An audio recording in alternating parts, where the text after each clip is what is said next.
All right. Thank you all for being here this morning. It's, of course, always exciting to start a new program year. And what a delight to be able to kick off the 30th anniversary of Open Doors Academy. What a joy.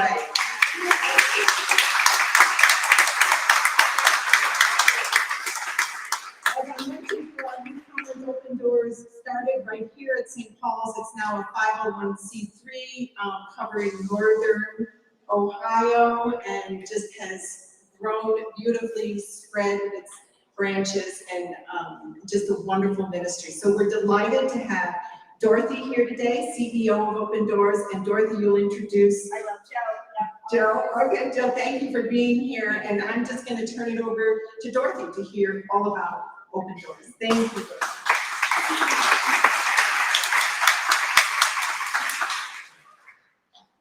Good morning, everybody. Thank you so much for having me. It's really nice to see you.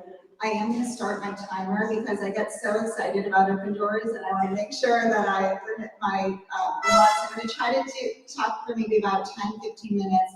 I do have a couple people with me who are going to share some of their relationship to Open Doors. So one of them is my colleague, Joe Postway.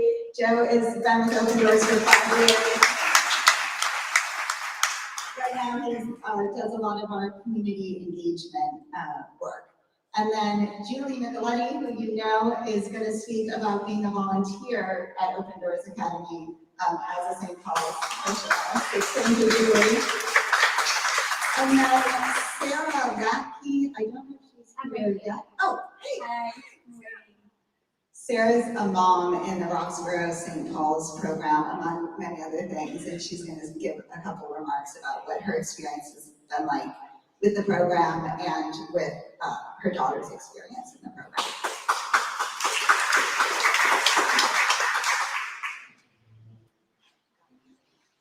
So I thought that I would start by just telling you a little bit about Open Doors. I know that some of you know the program really well, even better than I do. You were here from its start. I was just talking to some people here. But I know some of you are probably new to Open Doors Academy and kind of wondering what it is. So what I'll do is just tell you a little bit about the history as we start to celebrate our 30th anniversary. I'm going to tell you a little bit about how ODA has grown over the years, and then talk to you a little bit about what's next, and then we'll hear from different people. And I want to have time for some question and answers. Right, Jeannie? Do you have time? Okay, so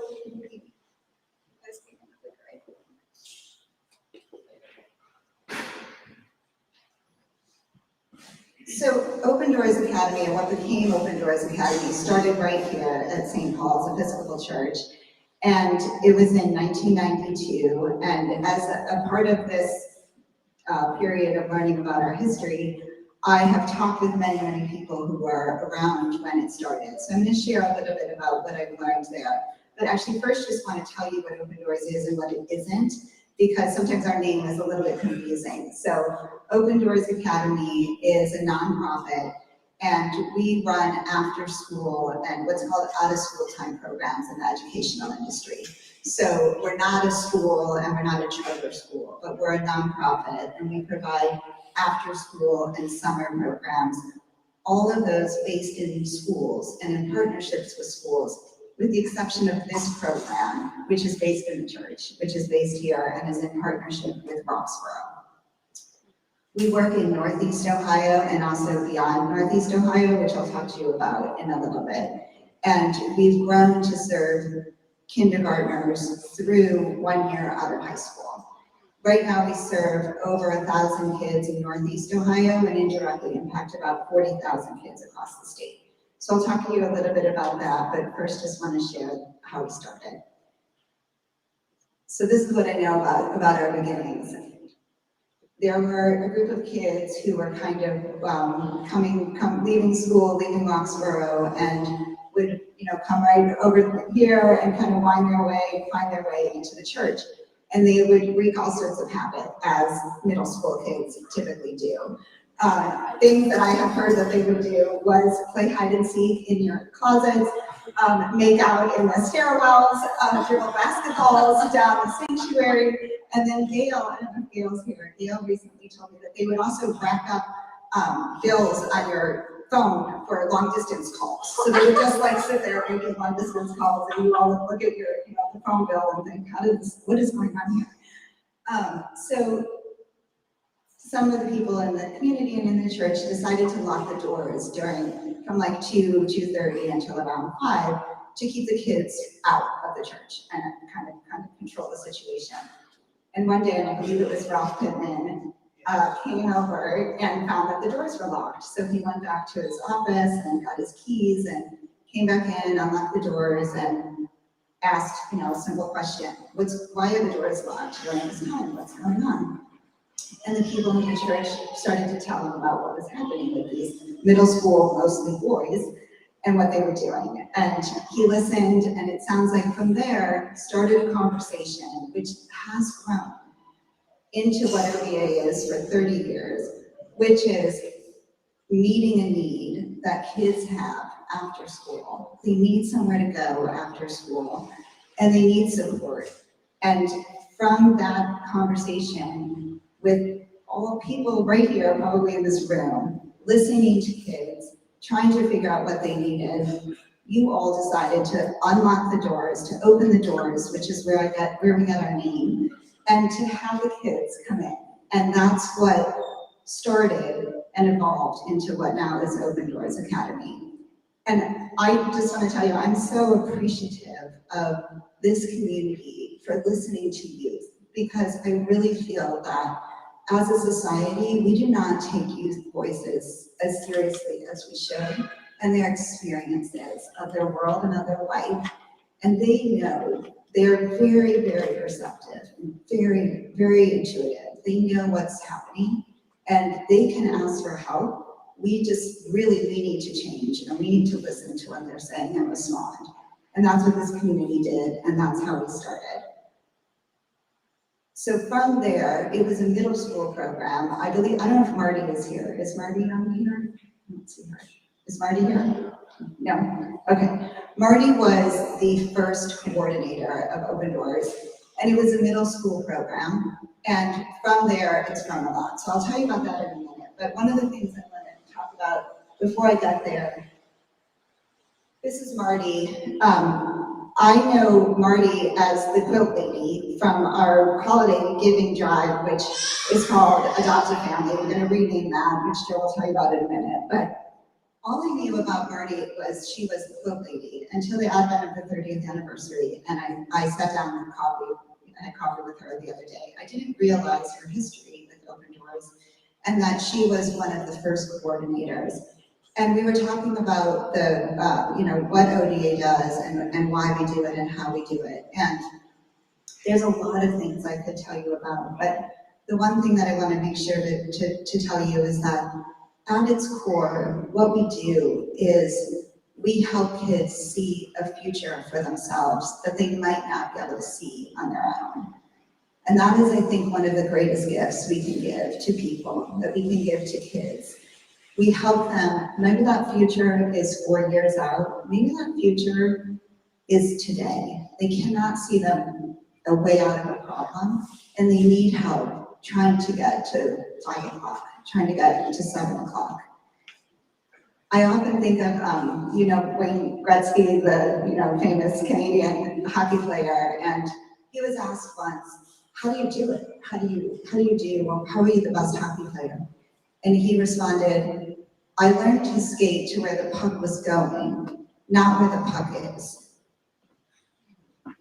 And I think about that a lot in our work. I think about how do we help people see where that puck is going, what's possible, and to skate towards that. So when I think about what we're doing, there's so much I can say, and I would love to, we can talk more, but that's kind of the essence of what it is that we're trying to do. And we do it in a couple of ways.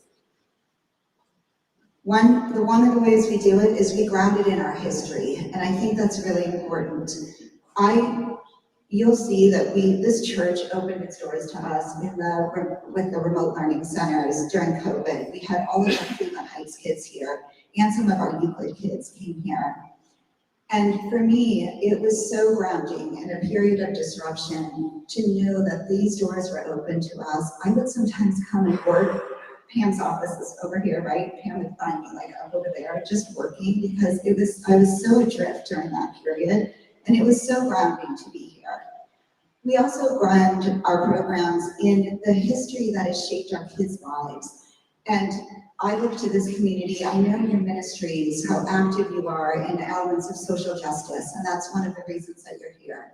And I know that in society right now, we don't always teach our kids their history and where they're coming from. And it's difficult to help them see the future when their reality is telling them in so many ways, is holding them back.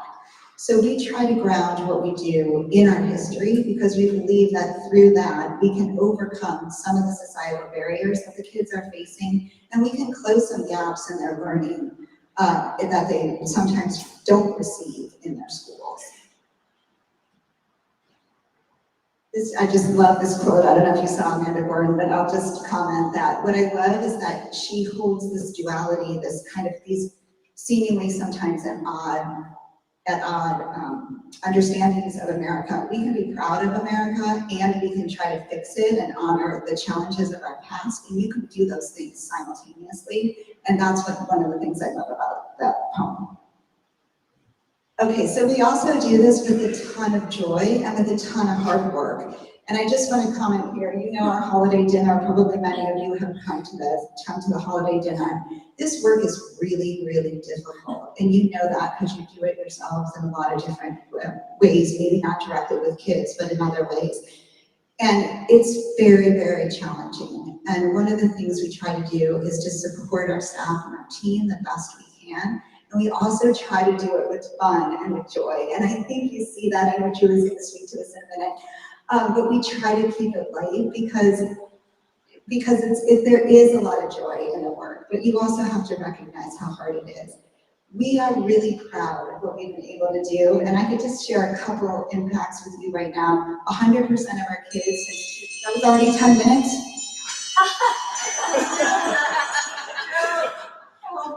Will you time 5 minutes, Jeff?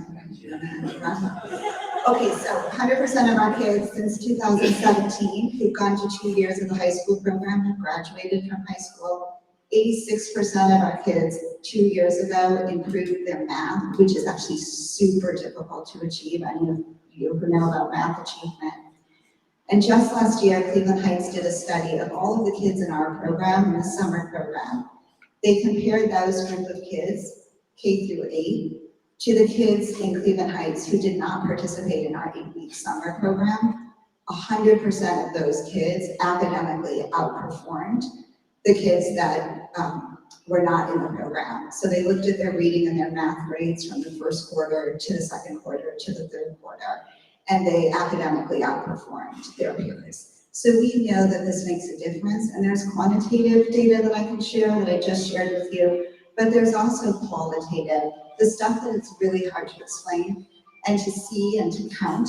But Jordan is one of those qualitative data points and stories. Jordan is on our team, and there's so much I could say about Jordan, but I'm going to limit it just to tell you that in American education, still 96% of the K through 12 public school workforce look like me. They're white female.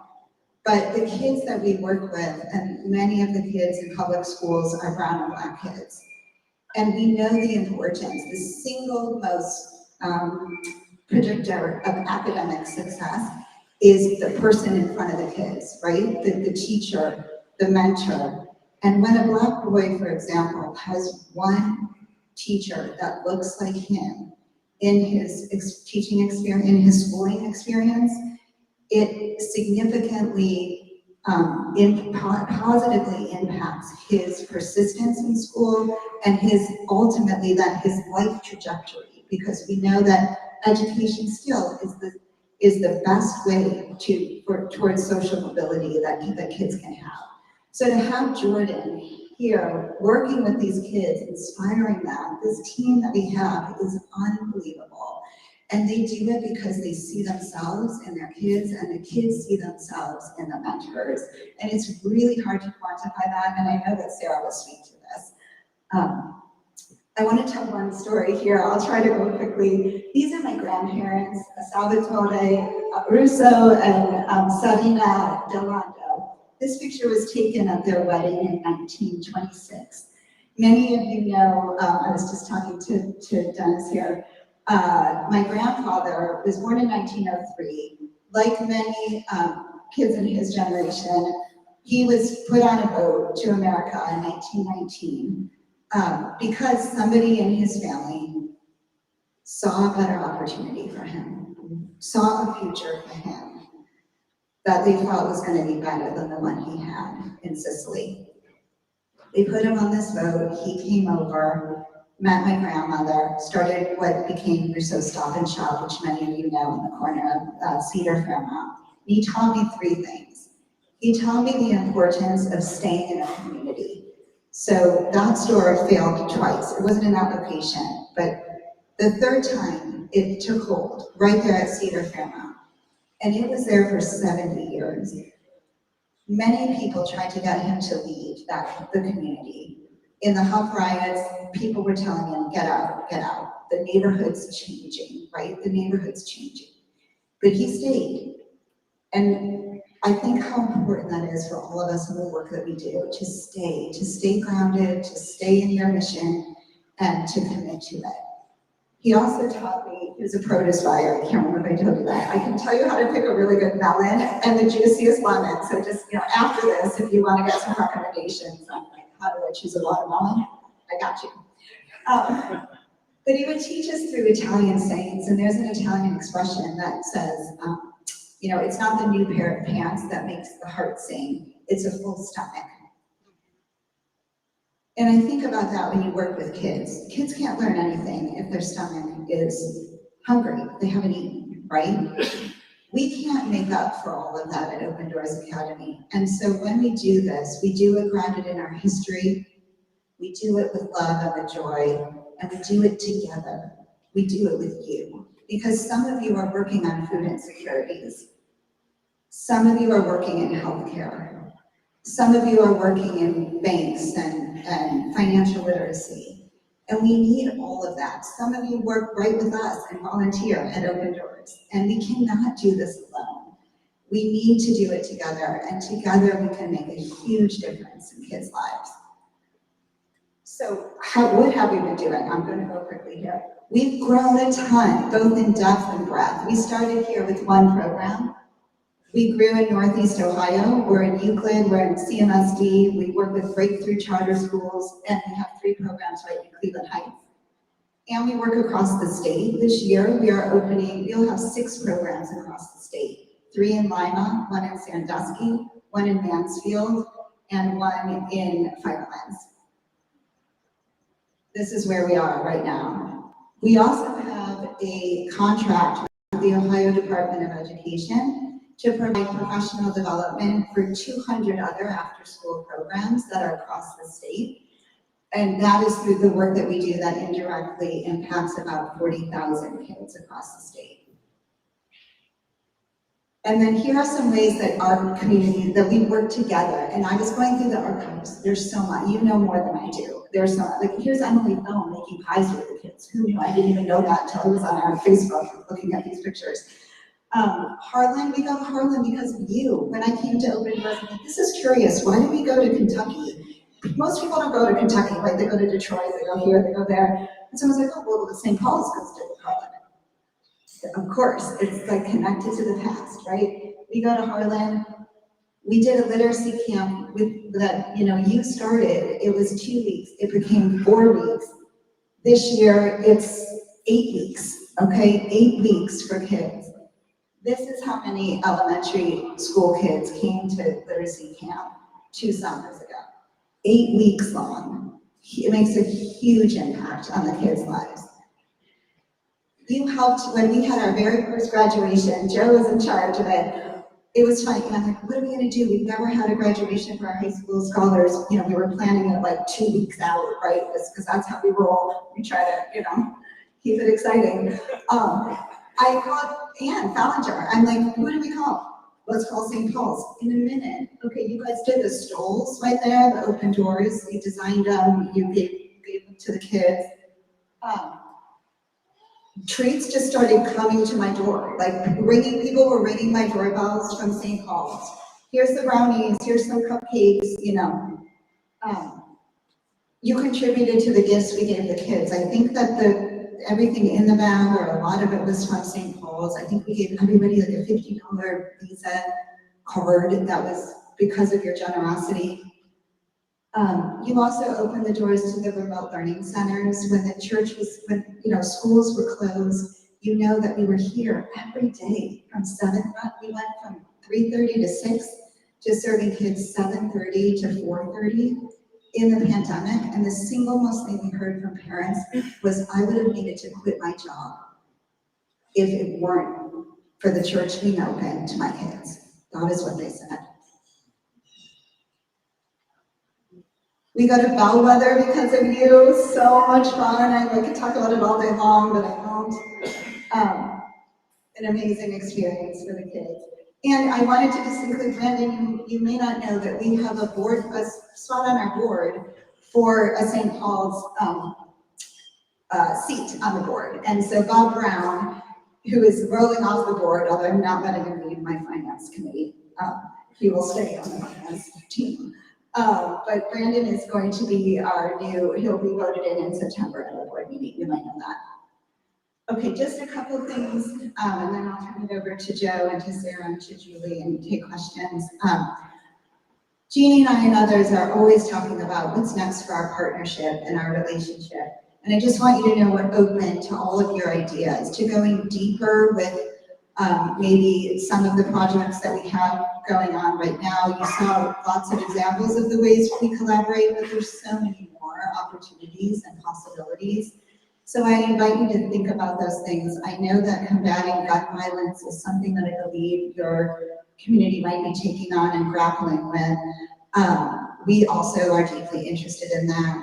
We know that the ongoing effects, both academically and in social emotional learning on kids coming out of the pandemic I think we don't even know yet just how serious those, the consequences are and the impact of COVID has been. We're partners to you in that space and lots of other spaces. And even this, you just want to bring gifts for to families at Christmas time, like that's great. We'd love to participate in that way too. And Jeannie, we might have time for some ideas, but I know we'll continue to think about other ways to partner. And then I did just want to tell you just a little bit about what's on the horizon in terms of our 30th anniversary and celebration. We have a clam bake, which I know many of you know about. We're giving, every year we give a luminary award, and St. Paul's is the recipient of the luminary award. It celebrates champions of kids and people who understand that if you just give kids, listen to them and give them a little support, they can find their way around any obstacle. The other thing that I would invite you to, that I think would be wonderful for you to attend and would be interested in, is this Lights On After School event. It's on a Thursday. Lights On After School is a national celebration of the importance of after school and summer programs. And we host the local celebration of it. And if you're interested in more the kind of academic side of out of school time learning and sort of what's going on in that field of education regionally, come. And actually Liz Kirby, who's the superintendent of Cleveland Heights University Schools, as you probably know, she is going to give some of the opening remarks. It's basically a Cleveland Heights St. Paul's Love Fest this year, so we want you to be a part of it. You can, Joe, will you just show that there's these flyers here, and on the back there's a QR code, so if you want to scan it and just find more out about what's going on, you can do that. That's information on the clam bake. This is something that's guided us. Many of you know Anne-Marie. This is some of the language that we use in recognizing the luminary recipient. And then I'm just going to leave this up while I hand it over to Joe first, and then Sarah, maybe Sarah, then Joe, yeah, and then Julie. So thank you so much. I really appreciate this opportunity. And Sarah, do you want to speak? Thank you.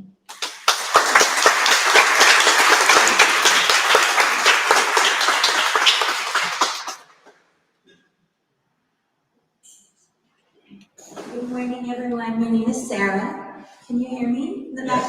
Okay. I want to start with some disclaimers and apologies before I start speaking about open doors. My heart's racing a little bit. I spoke to Dorothy last night on our way home from Cedar Point about speaking to all of you this morning. So last night when I got home with my daughter, I stayed up thinking about what I wanted to say. And I kept trying to think about how I would tell my story in a way that was very general and didn't go into some of the losses that my family experienced and how we came to open doors. So I finally went to bed last night and I thought I'll deal with this tomorrow morning. So I got up this morning and I was sitting there with my coffee thinking, well, how can I tell this story and leave out the ugly parts? And how can I tell it without telling things that are very personal to my family? And my daughter came downstairs and I was telling her, I don't know how I'm gonna tell this. I don't know how I can clean this up and make it presentable. And she said, Mom, just tell them what really happened. So that's what I'm gonna tell you. I'm not gonna speak in generalities about ODA. I'm gonna tell you about our family's very personal experience. I wrote my words this morning, so I'm gonna look at them more times than I want to. And I'm going to apologize that my daughter's not here with me. She's becoming a lacrosse superstar, so that's where she is today. Our intention is to almost immediately join your congregation. So remember our face, you'll see us again soon. So let's begin.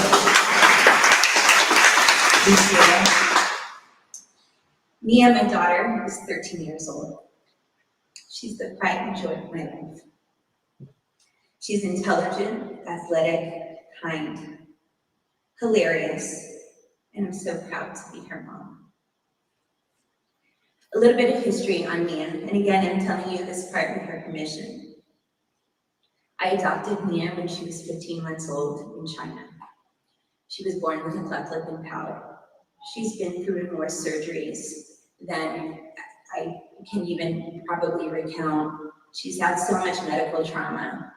She carries the ambiguous loss of her biological family, wondering who they are, where they are, why they left her within 24 hours of her birth.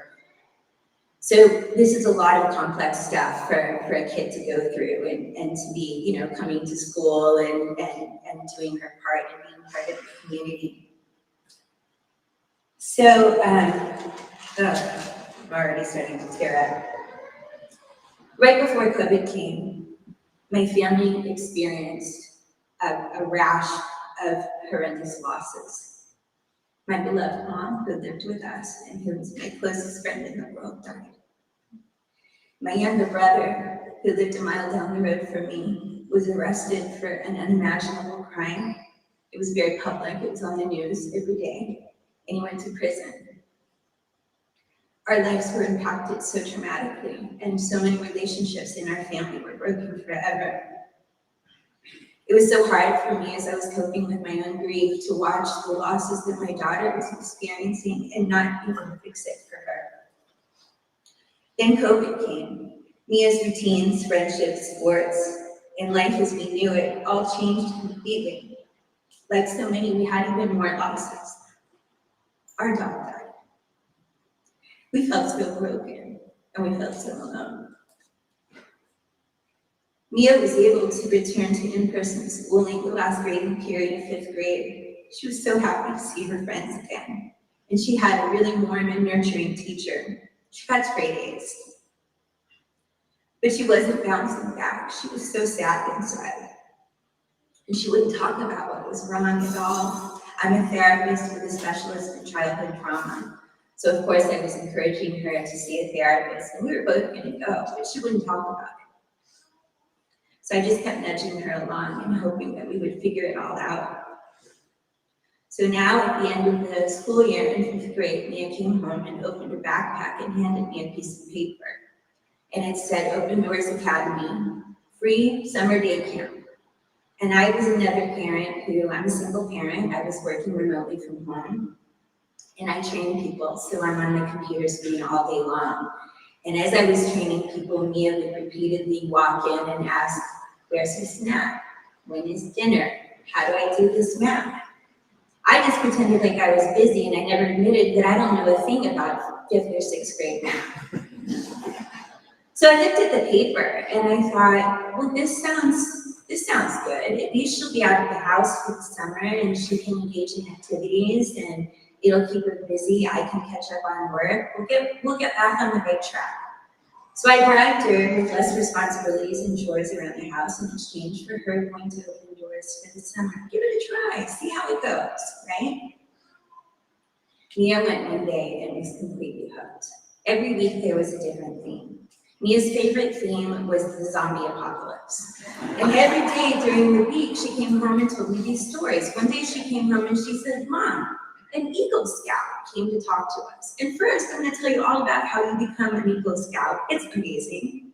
But secondly, the Eagle Scout came and we sat down with him and he told us what to do if our arm gets blown off. Okay, and she said, and I also know what to do if you get bitten by a poisonous spider. And she went through this whole list of catastrophes that she was prepared to meet, no problem whatsoever.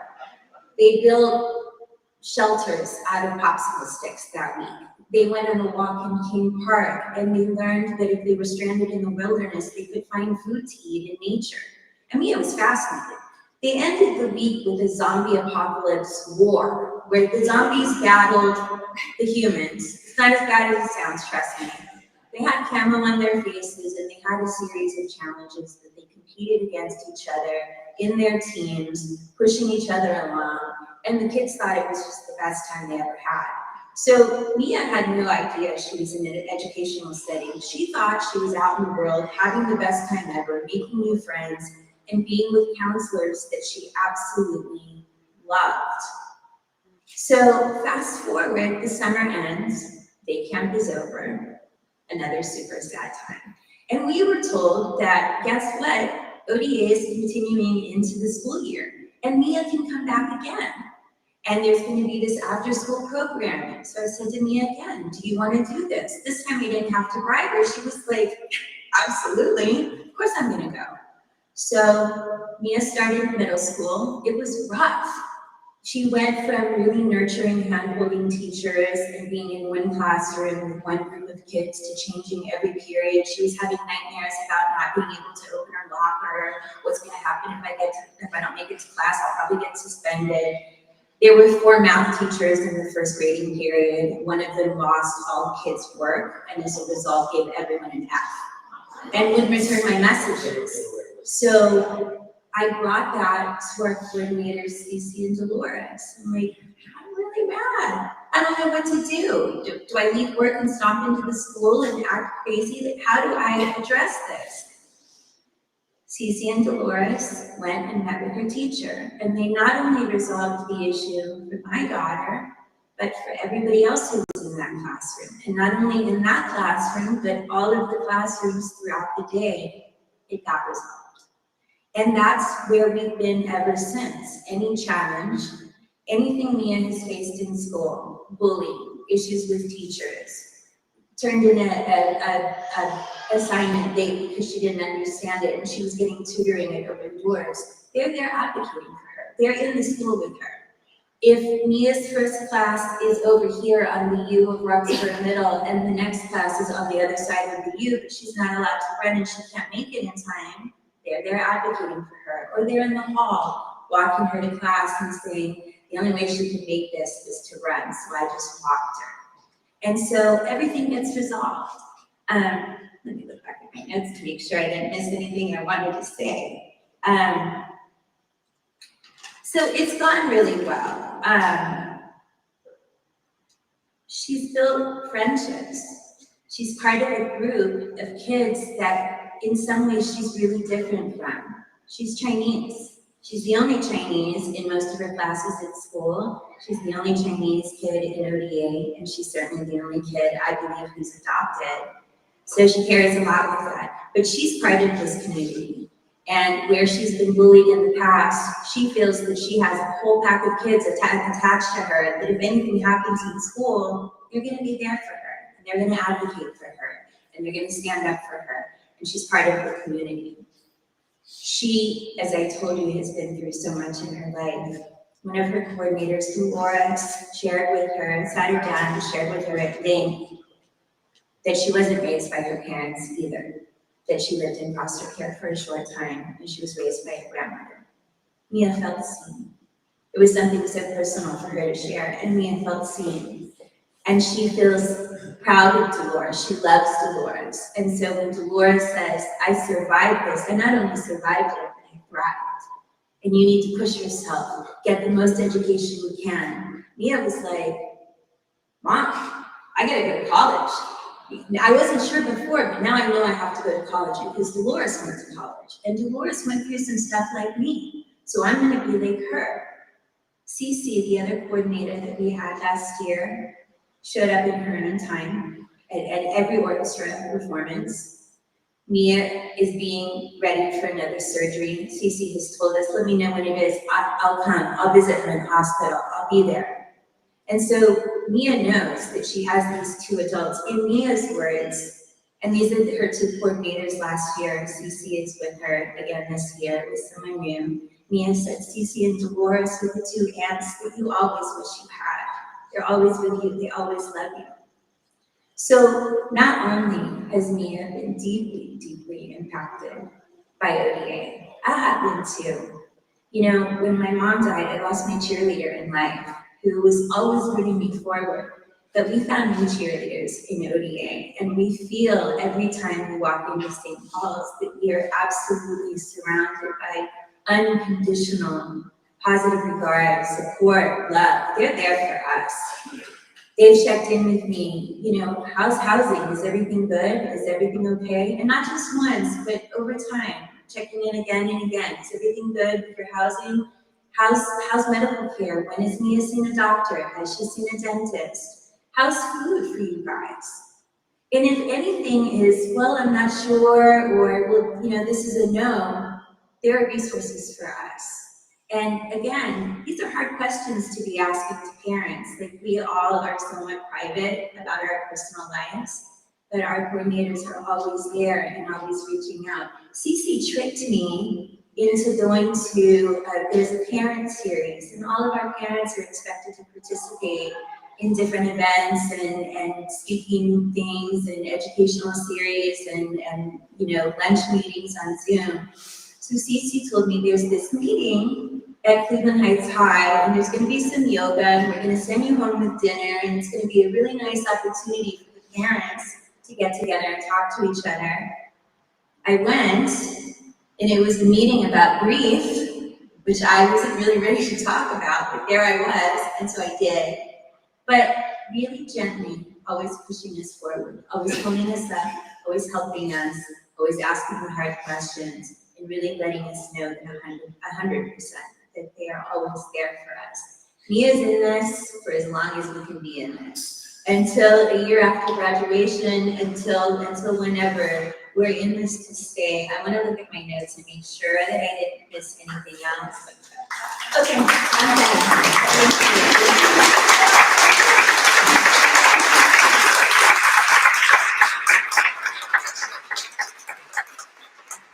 Thank you. Wrap up. I know that we've got to go. I want you to know that I'll be here to take any questions. I think we have a couple minutes. And Joe, if you would just come up, maybe if there's any questions that you have right now. I think we have just a couple of minutes. Julie, I know we'll find another opportunity for you. Julie's been an amazing just partner in this program, and but also saying, you know, we're not perfect and we have our ups and downs, and I appreciate all the times that this community has forgiven us for the ways and the times that we mess up or when we're less than we want to be. It happens all the time, and I appreciate how you forgive us and embrace us with all of our flaws and imperfections. I wonder if there are just any questions. I hate that Joe didn't have a chance to talk. Are there any? Yes, please. My question is, it's kind of a given that early childhood education is the key.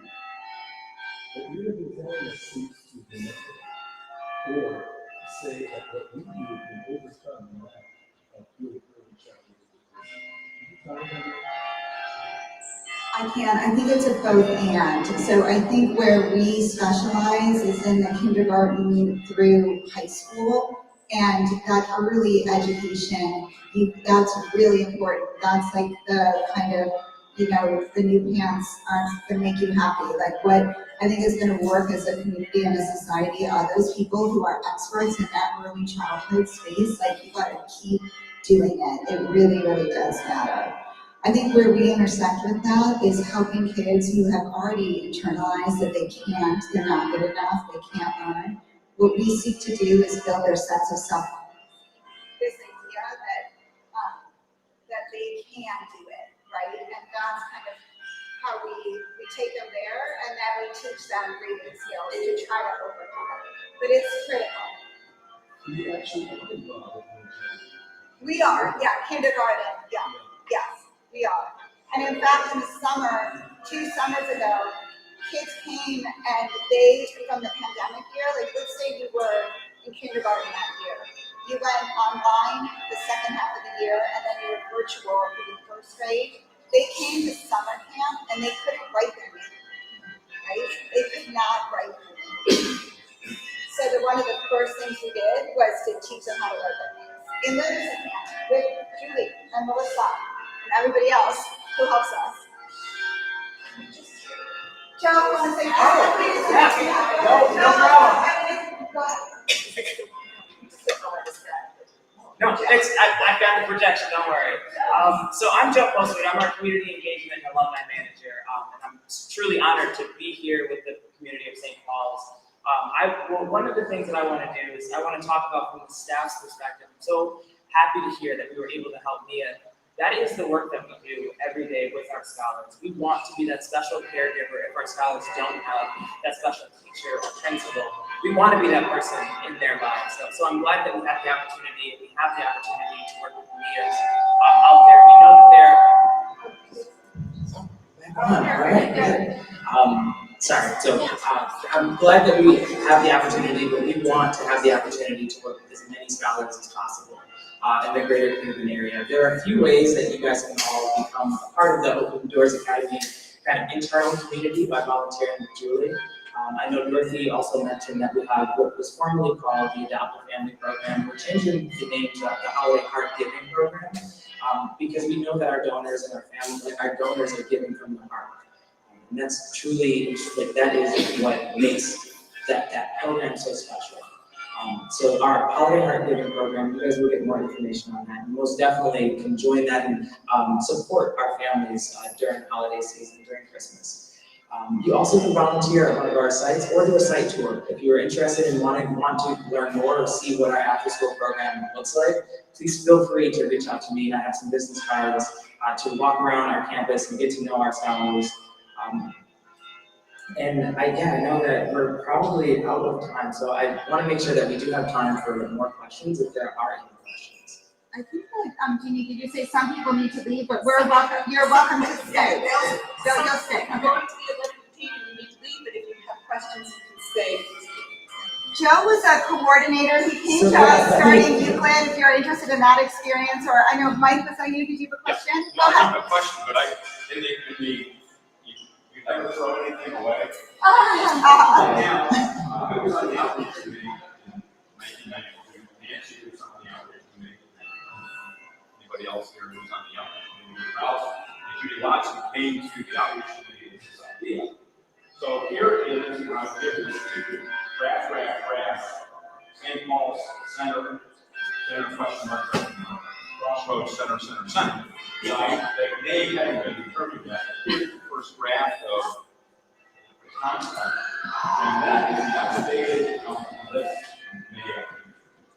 June 3rd, 1992 is now they open door. So here's the business plan. So a page in less than a